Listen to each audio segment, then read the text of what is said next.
ทั้งสองคนได้ใบใต้ดินครอบครองเหมือนกันหมดตอนไปซื้อเขาก็ว่ามีใบใต้ดินครอบครองแต่ว่าออกใบใต้ดินมาแล้วมันก็เป็นใบใต้ดินคือการครอบครองกันแต่คลิปนี้บอกออกมาเว้ากับบอกแล้วจากเทือเรื่องนี้ที่เกิดขึ้นเนาะเคสลูกค้าซื้อดินเนี่ยนะ2 คนเหมือนกันเป๊ะเนาะเป็นคนตั้งแข่งเหมือนกันอีกมานครหลวงเพื่อมาซื้อดินแต่ว่าซื้อด้วยเหตุใดนี่ครับผมแต่ว่าปรึกษาอยู่แบบใดเรื่องมันมีอยู่ว่าซื้อดินเนาะ2 คนนี้บ่ได้เกิดแบบว่าพร้อมกันเนาะมันเกิดอยู่ในเดือนเดียวกันแต่ว่าเรื่องเนี่ยคล้ายกันเลยก็เลยว่าออกมาเว้าเนี่ยมื้อนี้ให้ฟังเพื่อเป็นประสบการณ์เป็นสิ่งหนึ่งที่ว่าเตือนให้กับทุกคนเนาะต้องระวังในการซื้อดินว่าจะเป็นผู้ซื้อผู้ขายกันแล้วแต่เนาะสำหรับคนที่ว่าซื้อดินเนาะต้องกวดเบิ้งใบตาดินดีๆต้องกวดเบิ้งว่าดินท่านนั้นมันเป็นแนวใดเนาะก่อนที่จะตัดสินใจซื้อเพราะเฮาบ่ฮู้เด้ว่า2 คนนี้น่ะที่ว่าเขาเจ้าซื้อดินเนี่ยซื้อด้วยเหตุใดราคาถูกบ่ที่ฟ้าวซื้อบ่ย่านบ่ทันบ่จังซี่อันนี้ก็บ่ฮู้นำแต่ปรากฏว่าซื้อน่ะออกมาเหมือนกันนั่นก็คือดินตาบอดหมดเลยบ่มีทางจักตอนทั้ง2 คนได้ใบตาดินครอบครองเหมือนกันหมดตอนไปซื้อเขาก็ว่ามีใบตาดินครอบครอง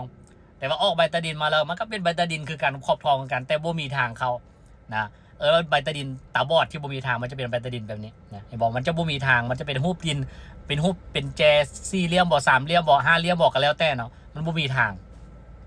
ถ้าว่าเป็นใบตาดินมีทางมันจะเป็นแบบนี้มันจะมีกรอบมีทางหรือว่าจงห้อมบ่ทางห้อมบ่อันนี้เป็นใบตาดินที่มีทางดังนั้นตอนซื้อน่ะเจ้าของก็ว่ามีทางอยู่ทางบนนี้ดินเฮาอยู่เขตนี้ทางนะบนนี้ตันนี้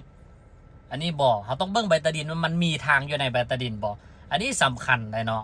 บอกว่าโอ้ทางเนี่ยอยู่นี่เราตัดสินใจซื้อขอเบิ่งใบตาดินแน่เบิ่งรูปใบตาดินเนี่ยมันเป็นแบบใดอันนี้สำคัญเลยเนาะเฮาบ่ฮู้เฮาก็ต้องว่าหาคนที่ฮู้มากดสอบให้เฮาว่าใบตาดินมันมีทางบ่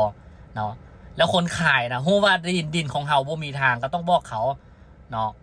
ว่าดินนี่มันบ่มีทางได้ตามใบตาดินบ่มีทางแต่เวลาซื้อไปนะทางนี่เขาจะจงให้เวลาออกใบตาดินไหม้มาก็ต้องเบิ่งว่าใบตาดินไหม้ที่ออกมามันต้องมีทางเขาจริงซื้อจริงขาย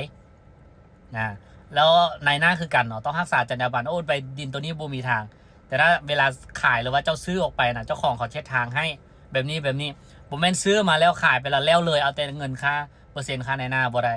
ลูกค้าเนี่ยพูดที่ว่าฮับใบตาดินนั้นมาฮับดินนี่มาแล้วบ่มีทางแล้วเขาเช็ดเหือนตั้งเหือนแล้วไปใส่ล่ะเอาทางได้เข้ามาหาเหือนล่ะ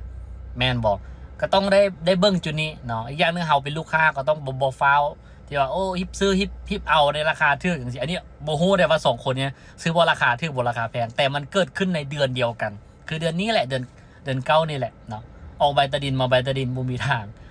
ก็เจ้าตันทางแล้วก็แล้ววับเนาะดังนั้นซื้อดินก็ต้องกดสอบใบตาดินดีๆเนาะเขาก็ต้องกดสอบก่อนอย่าฟ้าวเนาะตัดสินใจแบบเด้งด่วนย่านบ่ได้ดินราคาถูกแบบนี้บ่หรือว่าจังใดบ่ฮู้นำเลยเนาะดังนั้นเป็นประสบการณ์หรือว่าเป็น